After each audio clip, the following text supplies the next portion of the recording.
Oh, you can't call her Daddy Doom. Sounds a bit rude. How about we call her Dee Dee Doom? Double D's. Doesn't sound at all suggestive.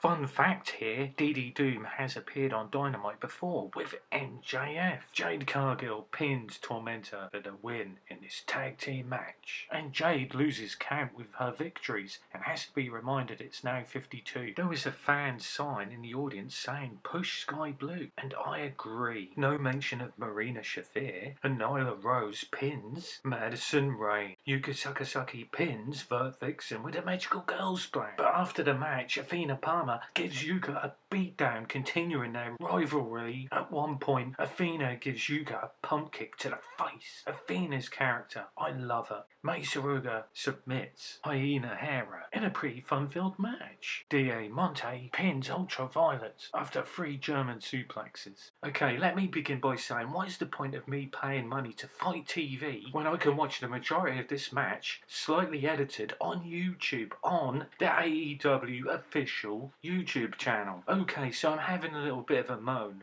I just don't see the point. Okay, we're getting into the match. Saraya and Toni Storm pull someone out of the crowd, and it looks like they're going to spray paint her, but then Ruby Soho's music hits, and they behave themselves. The majority of this match was well rehearsed, especially when Britt Baker sets up a neck breaker DDT on Soho and Storm. Keeping on with Baker, at one point in this match, I was actually concerned that Storm was going to hit the hip attack on Baker and break open her nose again, but Soho interrupted. Although later in the match, Storm did hit the hip attack on Baker, but we didn't see it land. Perhaps this is because backstage they've had a word with Tony and said, take it easy on the hip attack, we don't want anyone with concussion. It's a shame also that Baker took the pin in this, but I'm pleased that Ruby Soho got the win, even though Willow was absent. And the other 2 competitors, they had Hayter